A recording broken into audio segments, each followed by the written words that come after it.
Hey, Jason, who do we get on the show? We have a really great guest today. We have this pro Halo coach. His name is Boss Nasti. Oh, my fucking God.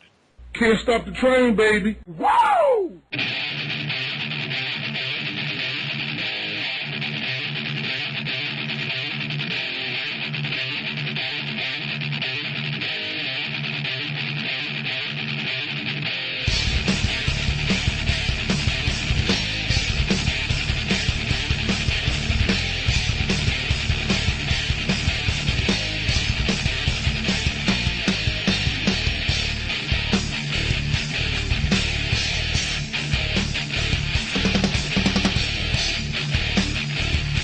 Gaming would like to welcome you to the 44th round of the Losers Brackets. Got a great show in store for you today, including quite the guest, Mr. Boss Nasti. Calls himself one of the best Halo coaches out there. We'll get to hear him and his, what would you call it?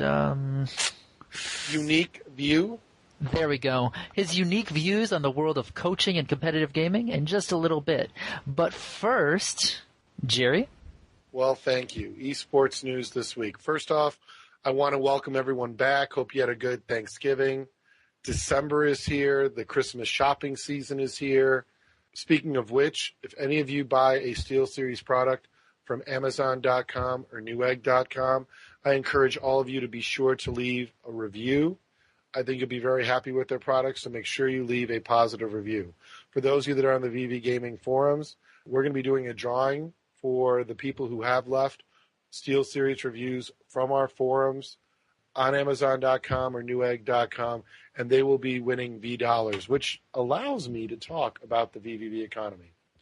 This last week, sort of our Thanksgiving pre-rollout to VVV 2011, we launched the VVV economy. First off, I want to thank the developer of this Envision Power Board application. It's very well done. It's in-depth. I'm a pretty smart guy, and it took me quite some time to plan out an economy based on forum activity, which in itself was an awesome exercise. So what we have done is we've decided to launch this economy. We are going to unveil different stages. The first thing we've done is we have only allowed VVV members to participate in certain parts of the economy. There is banks, credit cards, stocks, long-term investments, as well as a welfare system. These are designed for VVV members only. Somebody asked me just recently, why only VVV members?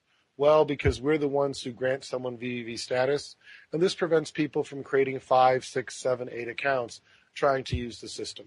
So that's why VVV members only get to borrow money from the economy, which, if anybody knows anything about borrowing, is not necessarily an advantage because a few bad borrowing decisions and you can find yourself very deep in a hole. Now, the economy is launched with this exciting, never been done before, puzzle, riddle, adventure, if you will, that unfolds. In the shop, you'll be able to buy items in the economy from, obviously, VVV merchandise, our sponsors' products, and also some really interesting stuff related to the forum itself. Name changes, an ability to affect another person's economy by in some ways sabotaging it, removing some of their V dollars, or allowing you to ban a member for a certain period of time, if that's what you want to spend your money on. Of course, somebody could then unban that member, which should create some pretty interesting, even slightly tense situations. But right now, what's for sale are passwords. Passwords to secret forums. And these are about the puzzle that I just discussed, called the Cryptos. It is inspired by the sculpture at the CIA building, which is called Cryptos, which is a 4-panel cipher sculpture, which the 4th panel has never been solved. In a matter of fact, the sculptor just recently wrote in the New York Times, as well as made comments on National Public Radio, NPR, about some clues that might help cryptographers figure out how to crack this. In that sort of vein, we've been doing cryptogram puzzles that I will say one VVV Dan has been very adept at cracking, which is really great to see. And I've seen other people come on board. And some people have said, oh, my God, he's got such a big lead. This is a marathon, not a sprint.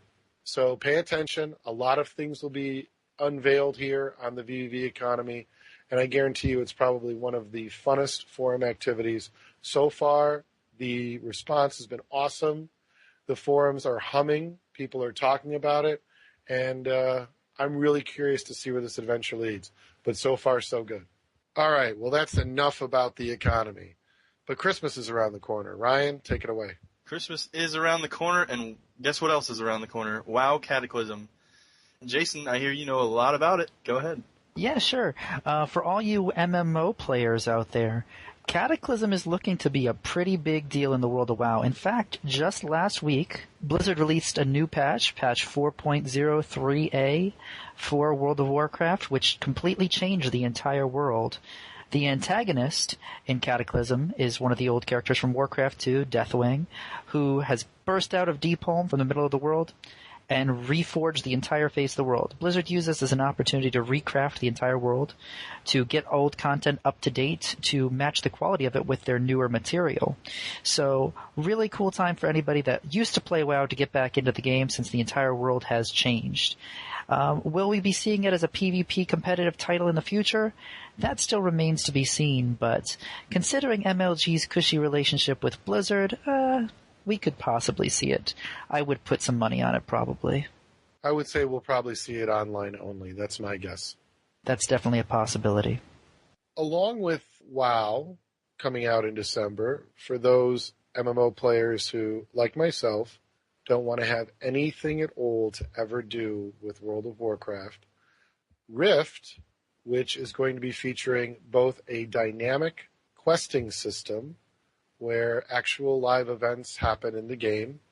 Rift and I do believe Guild Wars 2 are the only two MMOs slated that are going to have this type of system, is going to be starting its closed beta on the weekend of December 3rd. I do believe there are still beta keys available three ways. One, you can get them from their forums. You can get them from curse.com. And also, if you follow their Twitter, which is Rift Game, they're always tweeting about giveaways for these beta codes. And that starts December 3rd. If you're not going to be all excited about WoW, or maybe you're just going to be bored that upcoming weekend, December 3rd weekend, Rift comes out. For those of you that are not moving to Rift, Ion will be having a double XP weekend, both December 3rd and December 10th. So if you want to get your characters leveled, the next 2 weekends are going to be good for that. So with all that MMO stuff going on, let's move away from there. The World Cyber Games, Adam, Halo, Noble Map Pack, talk to us. WCG is hosting a tournament called Holiday Heroes on the weekend of December 11th and 12th. It's going to be taking place in the Samsung Experience Building in downtown New York City. Over $7,000 in cash and prizes. Along with playing Halo Reach, there'll be a tournament for Tron Evolution as well, which the first place prize will get a Samsung notebook computer. Captain has to pay a $15 entry fee for the team, and hope you guys go to it if you live in the New York City area. It was a great tournament that I went to last year. Sadly, I won't be attending this year. Yeah, and Tron, what an interesting choice out of the blue. Does anybody know anything about Tron? I saw it on the Ultimate Gamer too. That's about it. Oh, yeah, that's right. It was. I forgot about that. Yeah. Well, we'll see. Hopefully, we'll get a report back. I think a couple of VVV people will be attending. I know one of our teams that is applying for a sponsorship, I think Hot and Mild is supposed to attend. Is that right, Ryan? They might be going. They're not sure yet because flights going into New York are usually expensive around this time. We will find out more probably next week. Well, to whoever is attending the Holiday Heroes, good luck. And we'll probably talk about it again at the next show once we have a few more details. A little bit more news out there. I want to remind everyone, above our shout box is the VVV annual member satisfaction survey. Yes, it is primarily designed for members, but it is open to anyone to participate. So if you have any feedback you want to give VVV Gaming, please share that with us. We take that feedback very serious. The survey is not very long, covers basically our forum features, covers our sponsorship packages, and basically we seek your opinions and ideas on how to make VVV Gaming better. By all means, please, if you get the opportunity, participate in that survey. It's important to us. My final announcement, so to speak, is we have also released the VVV 2011 new staff structure. And yes, indeed, we have gone corporate. We started an economy, we've got this survey, and now we've gone corporate. Basically, we have 5 executive positions. VV Exodus is going to be our Vice President of Human Resources. There's a very large team working for him, with the Talent Management Director being Perilous on our show. Paradise, who's on the show, is our Vice President of Marketing. He also has Craft Dinner and JC, both working with him, and he will be handling all of our social media. VV Doomhammer is going to be sliding over to production, where he's going to be taking care of the website, the homepage, GFX, video, newsletter, sponsor news, event media, the VV store, and all kinds of things like that. So he'll be having Brock. He'll be working with the GFX team of Exxon and Buzz. In operations, we have VVV Milky, who is going to be taking over Doomhammer's old title, the Vice President of Operations. But he's going to do all the day-to-day forum activity, as well as dealing with all the competitive and community applicants. And you'll see his Director of Operations is Shlu, and he'll have Doctor as the Application Manager, and Turtle, who is going to be helping out maintaining the calendar and helping out with our community game night. And then finally, last but certainly not least, editorial. That's going to be Blazik, who's the Editor-in-Chief. He's got Zero and Rapture, some writers, and expect a lot of guest writers to come into the organization from outside VV Gaming. So this is all in preparation for our big VVV 2011 sort of operational launch. In this last quarter, we've upgraded the forums, we've updated the site, we've launched the economy, we've got our survey out there. We have restructured our staff to be more aligned with the modern corporate sort of corporate structure. And wow, what else can we do? Let's go ahead and talk about the interview last week of Clap. I thought he brought on some interesting topics, and I really wanted to go in a little bit more in depth in the local lands he was talking about, and how he really wants MLG to kind of adapt local lands and be kind of, it almost seemed like he wanted to make them like an amateur gaming station where players can actually come and play against other people. Yeah, definitely. For everyone that didn't get the chance, make sure you do go back and listen to our special from last week that we did for Thanksgiving with Clap, the interview we had. That was a great interview. And the thing that Ryan is talking about is a local land center initiative that MLG is going to be starting for 2011, where players can come in, potentially earn rank points for tournaments so that they wouldn't be coming in just randomly being placed into a bracket. I personally love the idea. It's kind of a win-win situation for everybody involved. Land centers that are, looking to close shop because they're not getting enough customer base, they're going to have a great brand name in MLG being attached to their land center, bring new customers in. At the same time, MLG is getting their brand name out there to people who might not necessarily know about them yet. So overall, I see everyone winning from this. It's going to be a great thing for competitive gaming in 2011. I completely agree with you, Jason, on every point of that. My only fear is it might just be a little too late in some areas. I know in the Dallas, Texas area, to my knowledge, there isn't really any LAN centers anymore for Xbox 360 at all, or PS3, maybe a couple of PC LAN centers. Maybe they can be refurbished and reorganized to bring in some 360s, PS3s, but I know it's just not my area as well. There's tons of other areas around the states that don't even have a LAN center anymore, that all of them have just become extinct. So hopefully this will revitalize the local LAN center scene, and hopefully it's just not too late. It'll definitely bring in a lot more kids talking to their parents saying, hey, look, if we get a LAN center, we can make it an MLG LAN center, which will bring a lot more revenue in, because kids are really going to want to go to these LAN centers. They're going to want to compete. They're going to want to meet players, possible teammates. Honestly, it's just really good practice to play in that type of setting before going to a major LAN event like MLG. I think the challenge that we have for the LAN centers, a way to what Adam said, is that, it might be too little too late, but there are some thriving LAN centers out there. And I think what it does is allows a way to hopefully incent players to maybe team locally, thereby increasing their LAN experience. And the second thing that I think it does, yes, we'll get MLG's branding out there, but you start to slowly build this community that actually likes to game in real life, face-to-face. So I don't see it as a short-term initiative, like, oh, we try it. I think if they're going to do something like this, they have to do it long-term and grow that grassroots community that's always going to these LAN centers. At least that's how I see it. I mean, I can see that definitely working out in their favor for long term, especially because, I mean, the kids growing up, the younger kids, you always see them like, oh, my mom's not home, I can curse at these kids online now. You know, if they go to the LAN, they're not really going to curse. They're going to play and try and prove that they're a good player to all the, you know, the older kids or whatever, and make a name for themselves locally. I think the other good thing that will come from the LAN centers is the younger generation of kids that will be coming up, the 14 and 13-year-olds, will then have a place to go and LAN at a game, test their feet on LAN for Halo Reach or whatever game they do decide to play. If they're not good at that game, then they know cut their loss and switch to another game. Or they can keep on improving and use the experience of the other players, because I know myself, I would go to these LAN centers all the time if one opened up in my area. And I would definitely go to a lot more if people actually went to these LAN centers. Like right now, LAN centers, you know, really don't have high traffic anymore because you can do so much online now.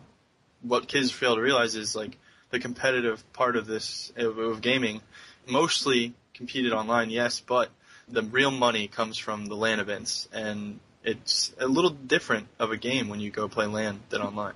And kids will start to realize that when they start going to more local LANs.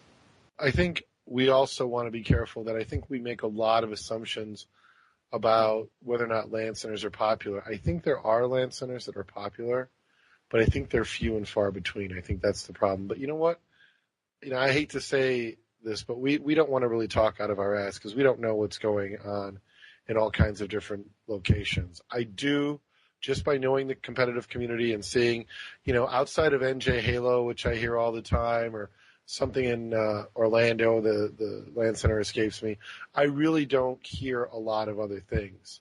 If it isn't one of those two or something related to, not really a LAN center, but like the local Smash community, I really don't hear too much going on. So I just think we should be careful because we may discover that there are some pretty active LAN centers, which would be really cool. What about the rest of his interview? What do you guys feel as far as the history of MLG and things like that? I really enjoyed hearing about how Clap got into the organization and how MLG came to be. There's a lot of really cool history there, and I do think that Clap really cleared up some of the aura, some of the what we called him the bad cop last week, some of the bad cop talk that had permeated through the community. Not only did he show himself to be a good person, but he also showed himself to be a very smart person who knows what he's doing, who is helping take this company in the direction that it needs to be taken. Overall, I really feel like MLG is going to have its best year yet come 2011. I also liked from the interview gaining how much of an emotional man Clap was, especially with how he doesn't want the community, he loves to get feedback from the community, but he doesn't want the community bashing people that work so hard behind the scenes at the MLG event, that he much rather take the blows and the shots from the community instead of the people that work really hard at the events, like the Anakins, the Cyanides that do VOD, and the Lennoxes. It just shows how big of a heart he actually has for MLG, how much he wants it to grow as well, but in a constructive criticism way from the community. And what I thought was really great was, I didn't realize this at all, but he gets to the events on Tuesdays, which is completely early if I was looking at it to go to an event. You know, most players get there around Thursday or Friday, but he gets there super early to make sure everything is, like, taken care of, everything is correct. And the way he said where he was running to store trying to find what they did not have for Bungie to set up the network, I mean, that just shows, like, what a great person he is and, like, how hard he actually works. Like, he'll defend everyone who works hard for MLG, but honestly, it's kind of sad to see that no one's defending him in the same aspect as he works very hard as well.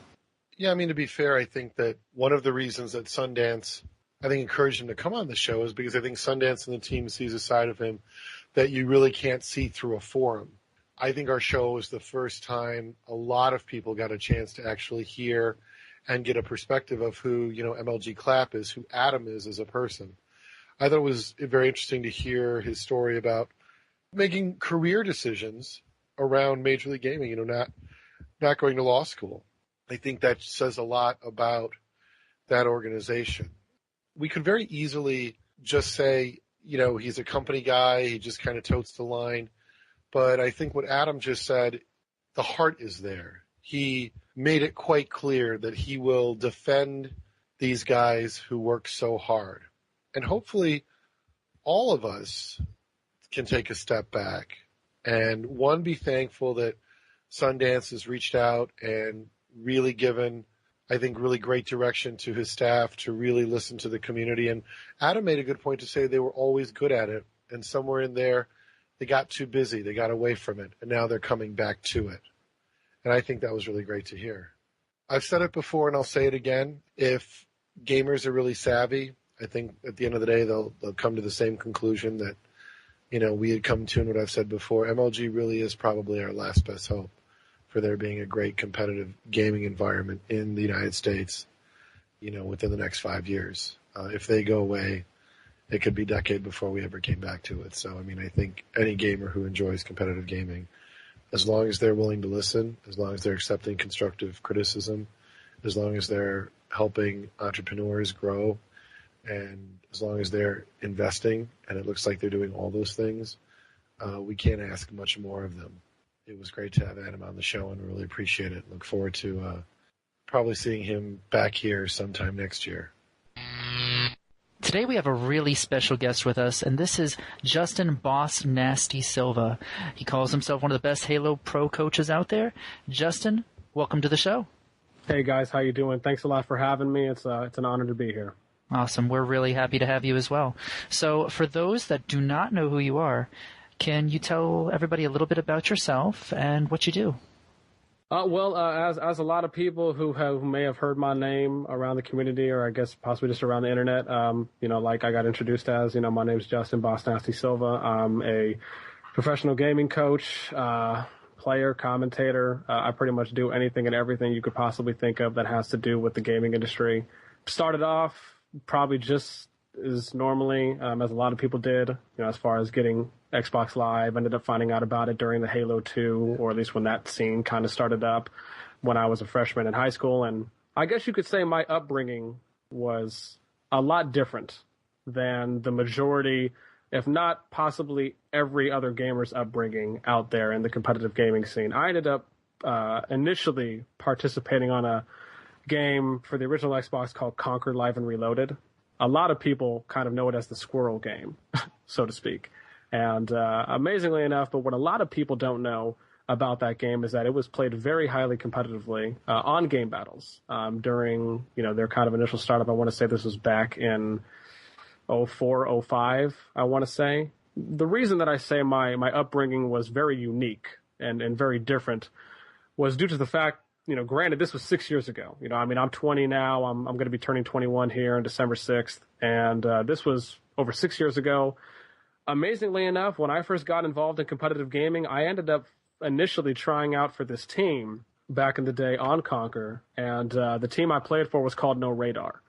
I don't know how it happened. I don't know how it started, but this team was phenomenal. If you take everything that I talk about, I preach, I put out there, this team summed up a close to like 9 out of 10, 9.5 out of 10 that I would rank after watching gameplay. These guys from start, I'll give you an example. There were 3 seasons that were ran on game battles back in the day for this game. My team skipped the whole first season, or at least the end half of the first season after we ended up finding out about it. My team practiced and trained about a month and a half most likely, of just practicing, training, getting scrims all day long. After we scrimmed, we went back into private match. We studied. We went over, obviously we couldn't go over film back then because they didn't have it unless we recorded it. But, we went over what we did in the game. We went over what was working, what wasn't working. What did we need to fix? What did we need to keep working on? And we just did that back and forth for a month straight. Didn't play any online tournaments, didn't go out to any competitions. And guess what? When we went and competed in the second and third season, my team went undefeated. Went 23-0 the second season, 21-0 the third season. Ended up playing and winning the, I guess you could say, the end tournament that they ended up throwing out of 32 teams. Didn't even drop a single game. That was one of my best moments, I guess you could say, in my career, in my life so far. But, that way of playing, that whole way of thinking, that awareness level of just that type of commitment and dedication that people and gamers should be taking. They should be properly prepping before they compete in online tournaments, before they compete in matches, before they actually go out to competitions. They should be properly prepped, just like we see out there from NFL teams, from basketball teams. I mean, you look at the NFL offseason, these dudes practice for around 3 months before they even go and start playing matches. They even have a preseason, for Pete's sake, before they go out there and start playing matches. And it's like, it just astonishes me how I was doing this over 6 years ago. And now we look at the present day, and it's like, why do we treat gaming so different? Or why is the standard that gaming is at right now so much lower than the standard that every other professional or big sport is being kind of worked with, is kind of being exercised? The way of training, their way of thinking, the way they do things is at such a higher level. And it's like, we can do that. We should be doing that. Why are we not? I'm going to say, so let's fast forward to what you've done since then over the last other titles, or what your experience has been from that pivotal early experience. What has gone on since then?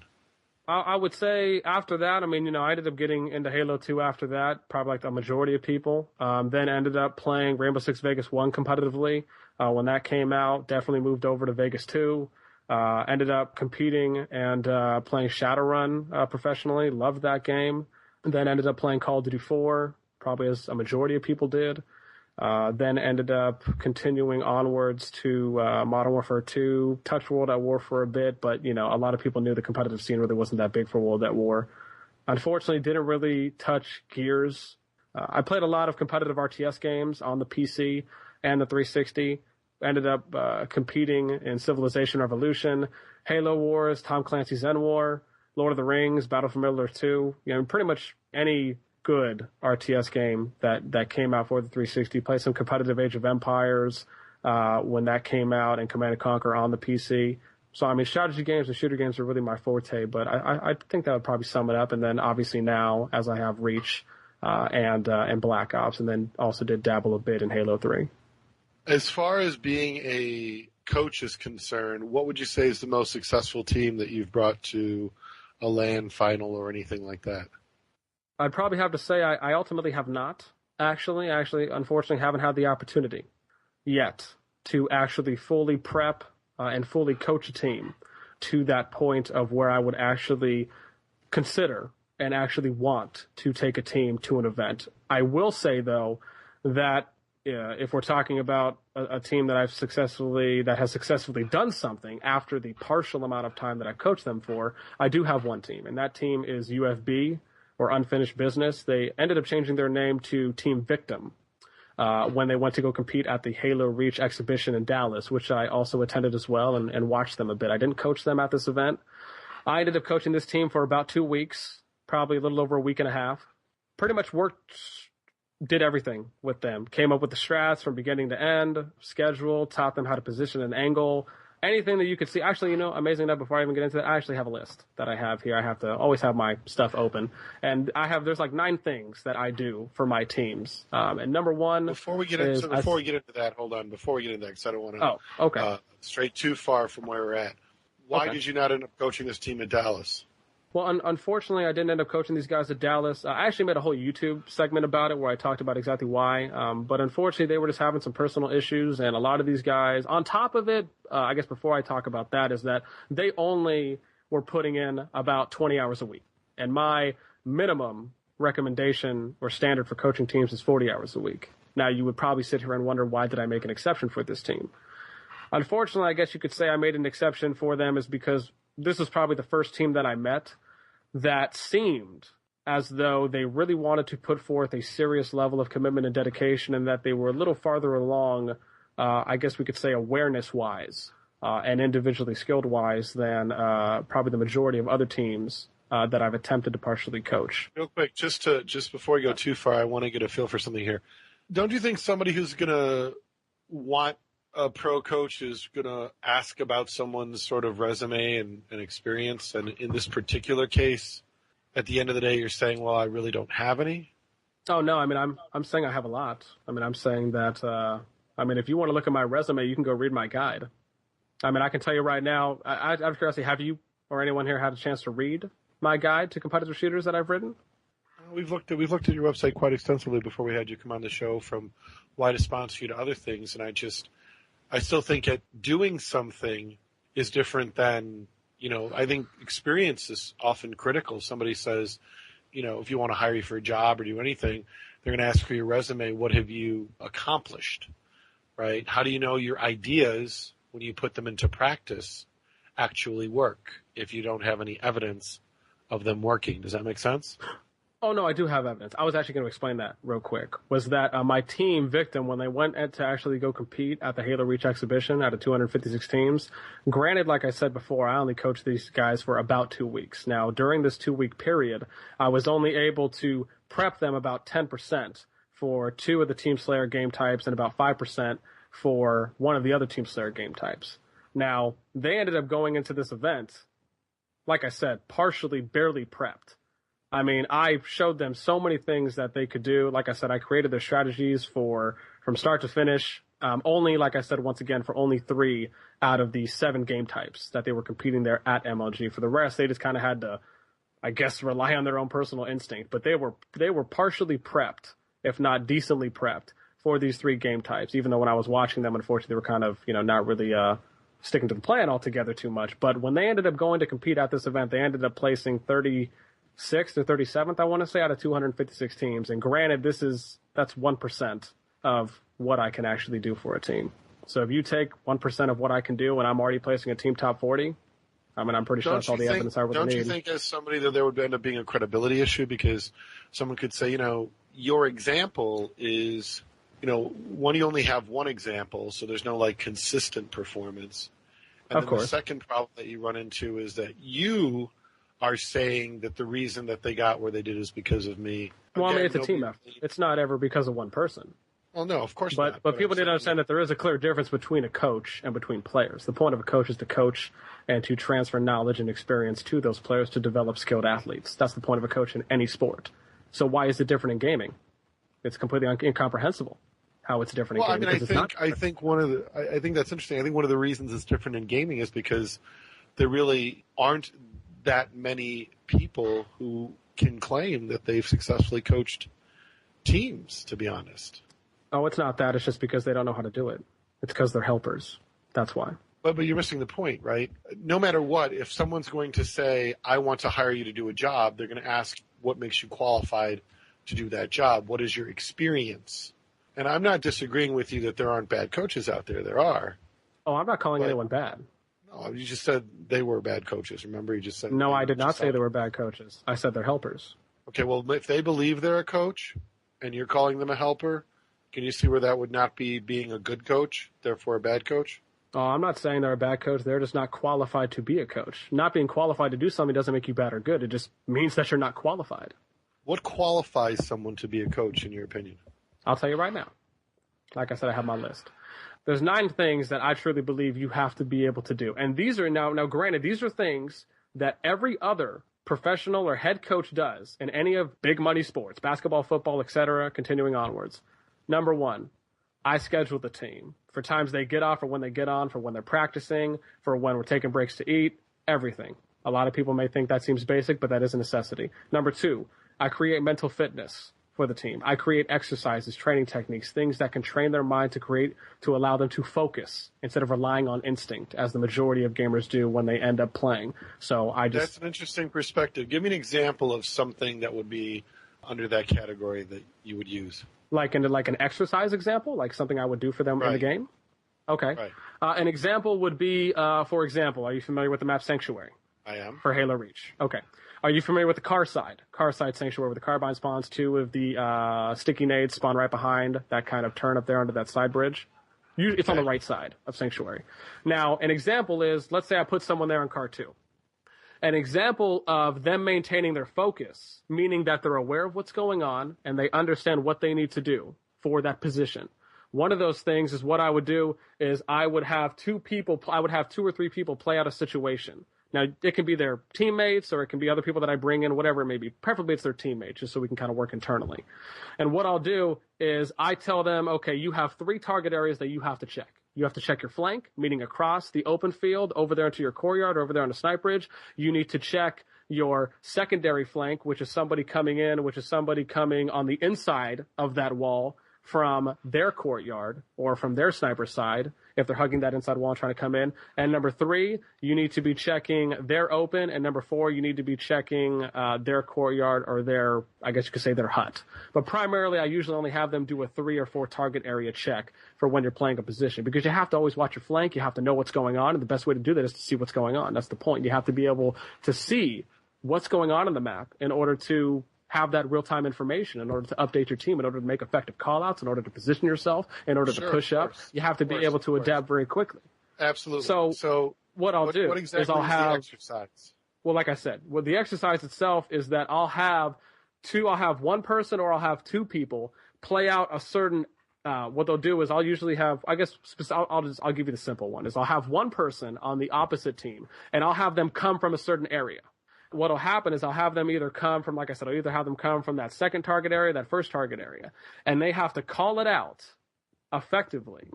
And on top of that, what I'll also have them do is then I'll also change it up and I'll have 2 people attack them, or I'll have 2 people attack this one person, and then this person still has to keep doing his target checks, and he has to call out when he sees somebody. So pretty much, like, I'll have 1 or 2 people come up and start attacking this person from, like, R2 or from their snipe bridge, while another person is flanking them at the same time. So they're always constantly focused while being able to point out someone flanking them while getting shot at the same time.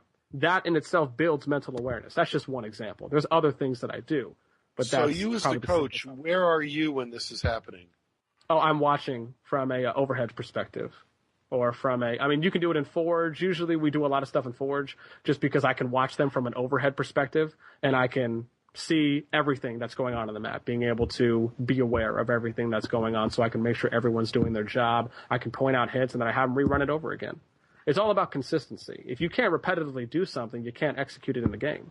You know, that's exactly why, you know, you have people like Roger Federer and all these tennis pros hit hundreds of forehands, hundreds of backhands a day. It's all about route memorization, muscle memory. Do you think that some of the community has gotten a bit critical about the fact that you call yourself a pro coach yet have never coached a pro team? Do you think that that's a fair critique? Well, I'd probably say no, because it just doesn't really make a lot of sense. I mean, you have to look at it like this. You know, what's the point of a coach? I mean, the point of a coach is I think the key is the word professional implies that one makes a living at something or someone garnishes income from it, right? Well, that's one definition. Well, I mean, that's what professional is to the rest of the world. I mean, even in Major League Gaming, their pro players receive a stipend, so they get something that would be a monetary compensation. Whereas amateur, you know, generally is someone who does it for the love of it, not, you know, anything to do with financial or compensation or career. So here, if that's the case, why is it that no other coaches out there make a living?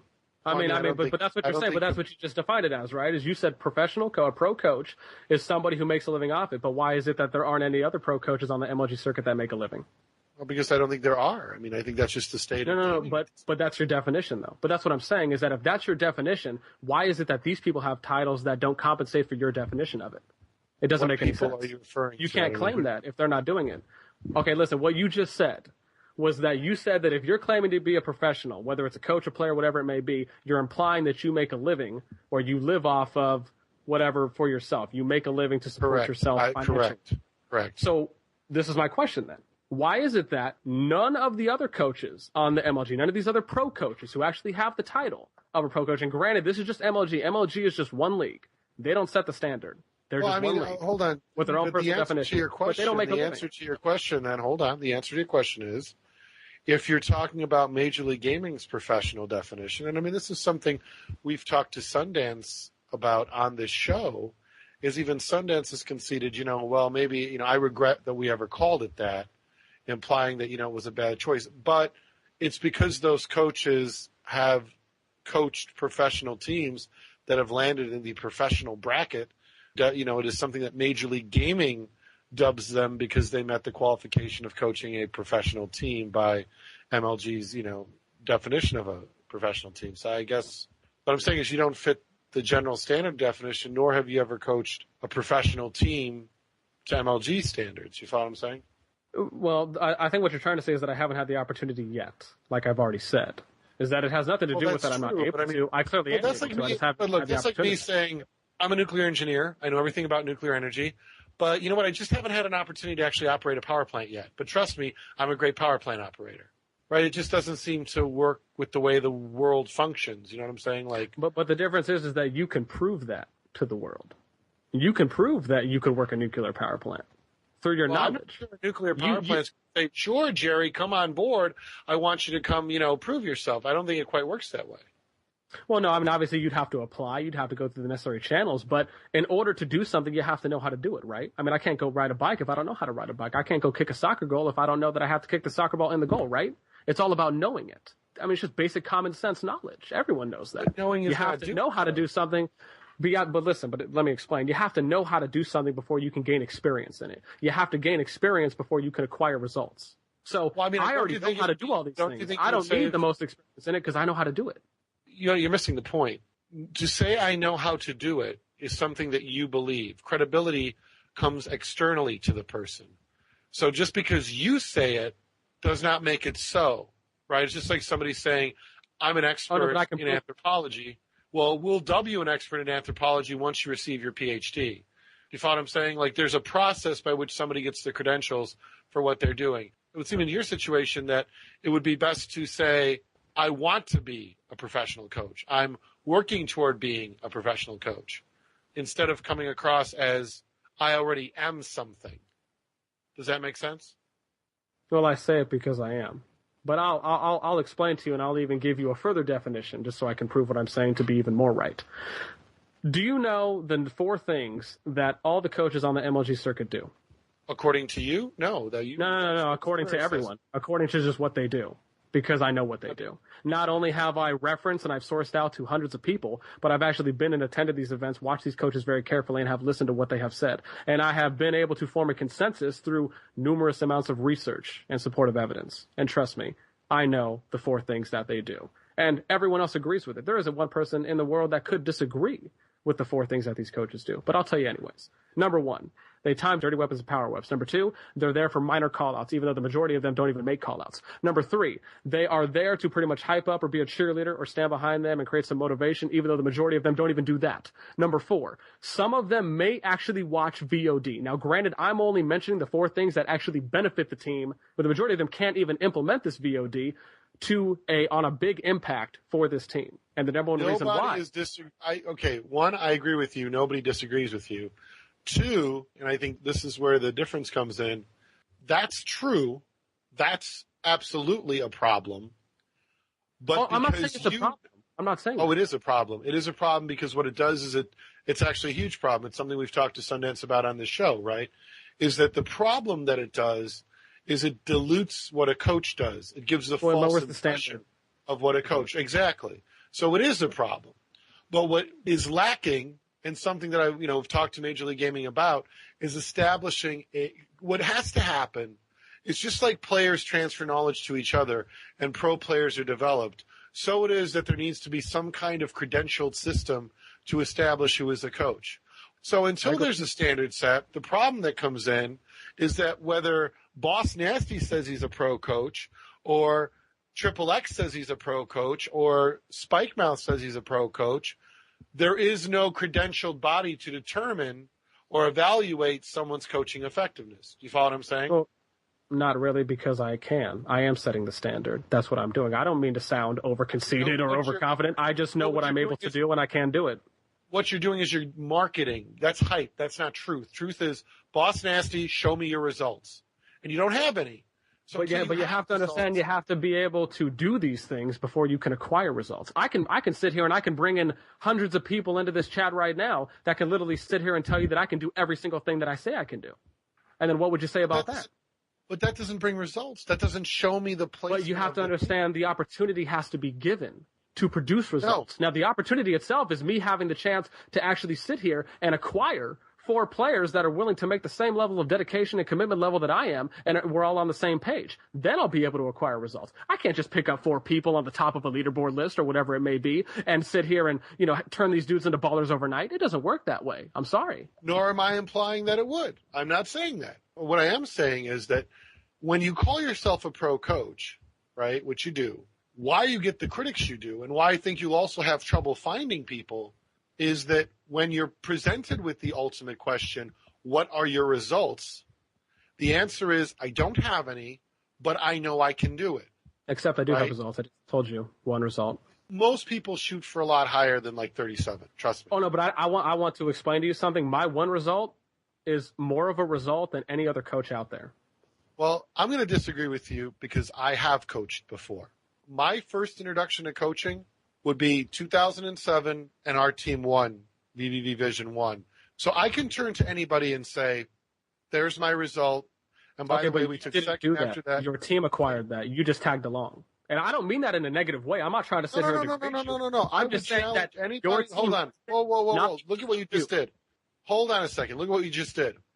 You just said to me, I didn't do anything. You have no knowledge of my work with the team before the event. None whatsoever. But you made an assumption.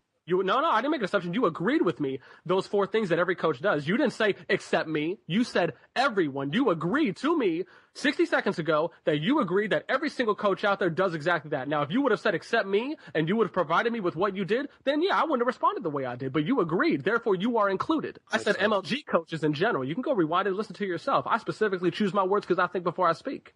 You know what? Then we miscommunicated, and that's fine. But at the end of the day, the reason that I think you run into the trouble that you do is because you want to tell everyone that you are a pro coach, and you don't have the credentials to show them that you can. You put a lot of work into hyping yourself, and I think that's good. But it's translating that, it's communicating that to other people. It's before you claim the title, sometimes there's real value in simply working with players and teams with humility, with respect for them, and working with them and getting results. And then when you do that, all kinds of people are going to compliment you on your coaching abilities, and they will be your best marketing people. I have a lot of those people. But that may be true. But you also true. have a lot of critics. You know this. I actually have a lot more people that favor me than critics. And you have to understand that there's a difference between when you say critics, I think what you're really trying to say are haters. And you really can't count haters because the majority of haters out there, if not all haters, have this illogical, irrational way of thinking where they can't actually provide or prove really anything they're saying to be correct against me. And they're just hating for the sake of hating because they're either jealous or envy of what I do and what I'm claiming I can do.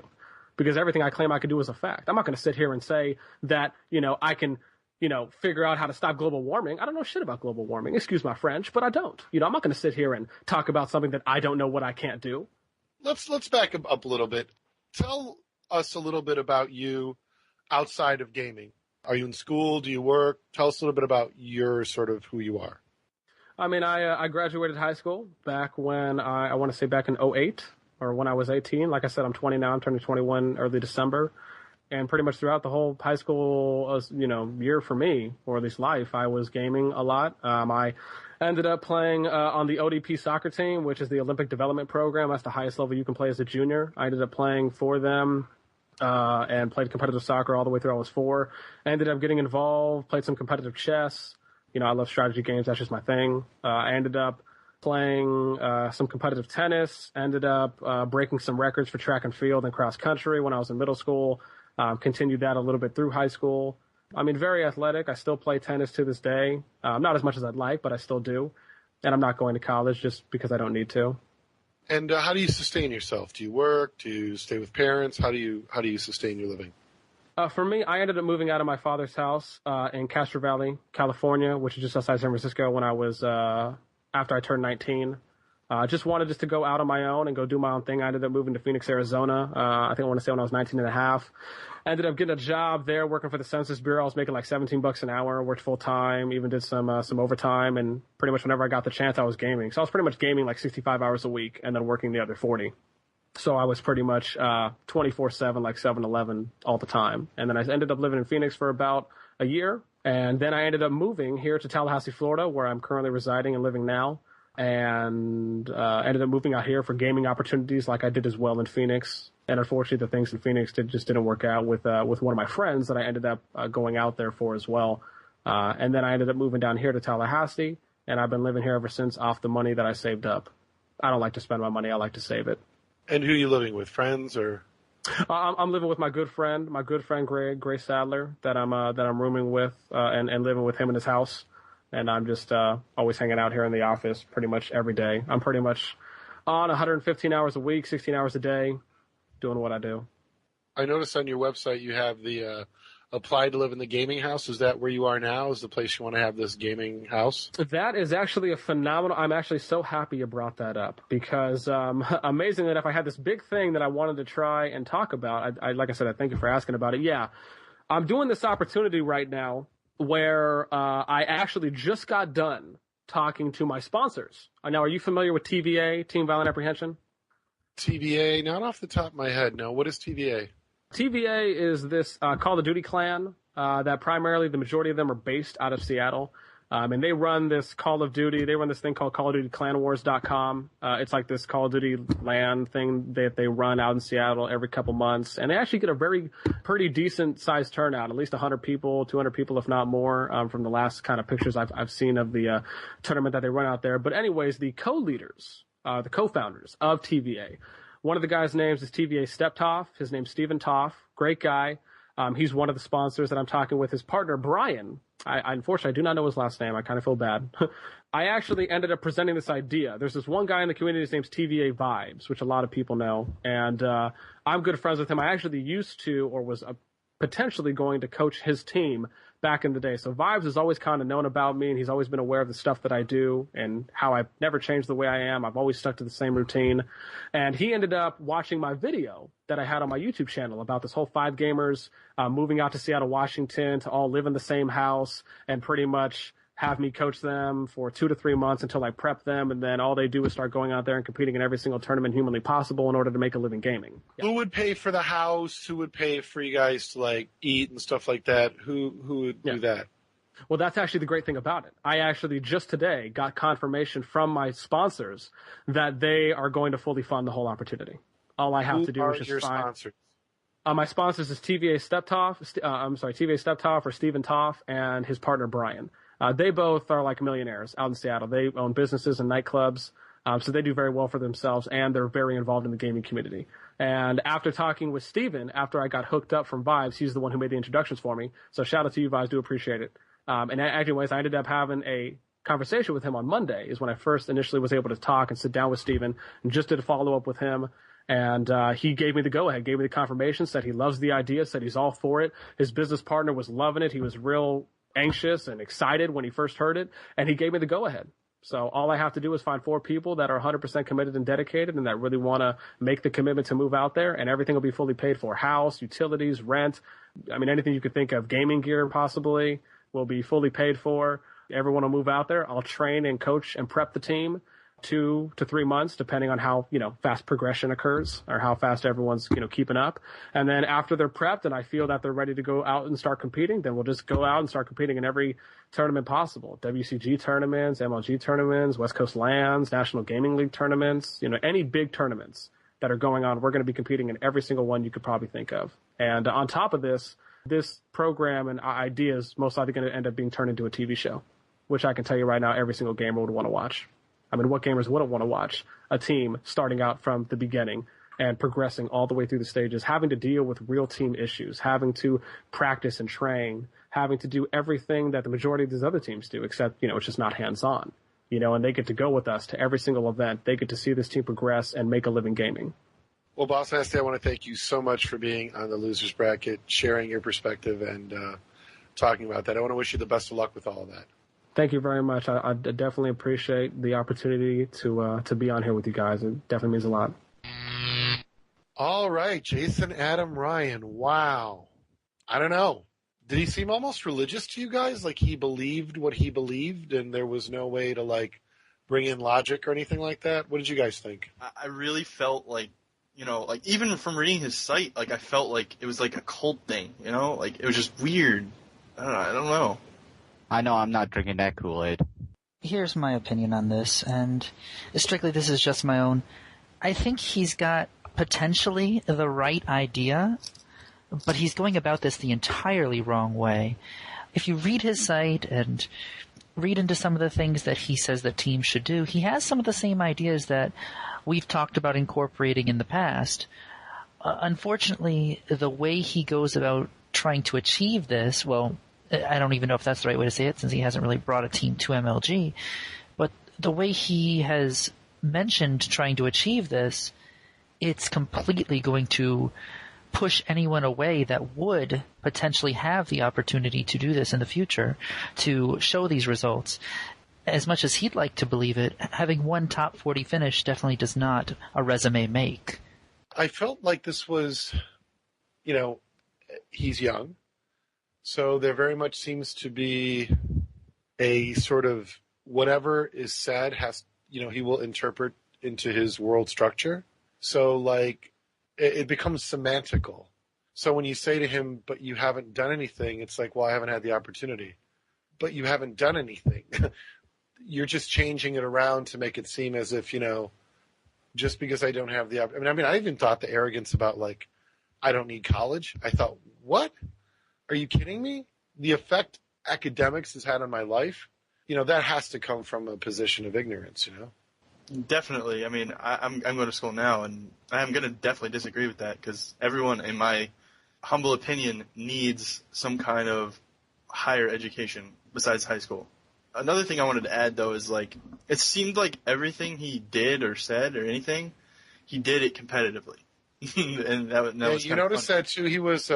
He was a competitive chess player, a competitive tennis player, a competitive soccer player. He must have listed every possible game to play, from Lord of the Rings to Civilization. It seemed very delusional to me. I don't know if anybody else got that vibe. He just expects everything to be given to him. Opportunities are earned, not given. Like, especially, for example, with my coach, Spikemouth. He coached quite a few AM teams before he even got the opportunity to join our team and coach Active Rush. The sad part is that he does have some good ideas, as Jason said, but the way he markets himself and the way he speaks is overly confident, to the point that he feels much more like his own cheerleader than the kind of conversation where he's engaging other people. And one of the reasons I believe that he is not a good coach was that he seemed to want to control the team. Players, from my experience, will flourish if you give them some boundaries, but also work with them, get to know the players, get to see how they react to things. Coaching is an art, and I believe a very fine art. And it's not about coaching like high school coaches. High school coaches are disciplinary. They are generally very strict. They are there to give you basics. And there are exceptions, I just want to say generally speaking. But when you get to college, and especially the NFL, it's a whole different kind of relationship. You're professionals now. And I don't quite think that Boss Nasti has enough world experience to really get what it means to be professional or to have that kind of relationship. Yeah, exactly. And he said that like most coaches and MLG and everything do the four things. But he's also like not realizing that a lot of them put a lot of their work before they even get to the event, where they diffuse situations that happen on Xbox Live, anything like that. And he kind of belittled a lot of coaches, even though I agree with a lot of what he said was, they just do these four things at the event. Yeah, sure. But coaching needs to evolve into what he is talking about, but in a completely different way in what he's trying to do. Absolutely. I think you hit it right on. Boss Nasti is not the kind of coaching that competitive gaming needs. We definitely need somebody a lot more fluid. I got no sense that he was the kind of communicator that could have an empathic relationship with his players. Just going back to Vision, there were times when, even though Boabis and Puff weren't communicating because they were mad at one another, it wouldn't have had to been resolved. He definitely lacked finesse. And then, again, I thought it was really telling when he sort of jumped all over me it was the weirdest thing I'd ever heard. He was talking about coaches, and I'd agreed with him. And then later I said, well, I really don't coach that way. And he said, well, then why didn't you say it before?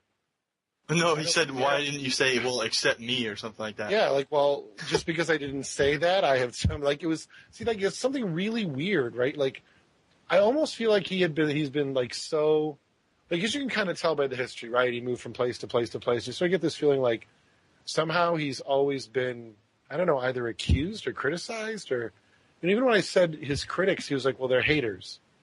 I've never run around saying there are haters about VVV. And we just don't talk that way here. We have people who don't like us, people who say negative things about us. But some things are just untrue, and you really can't do much about that. Some things, I think, are because someone's got the wrong impression. But we've always tried to engage the critics or the people who have a negative opinion about VV gaming and said, come talk to me. What can we do better? Right? I mean, that's the first question I ask in any interview. What can we do better?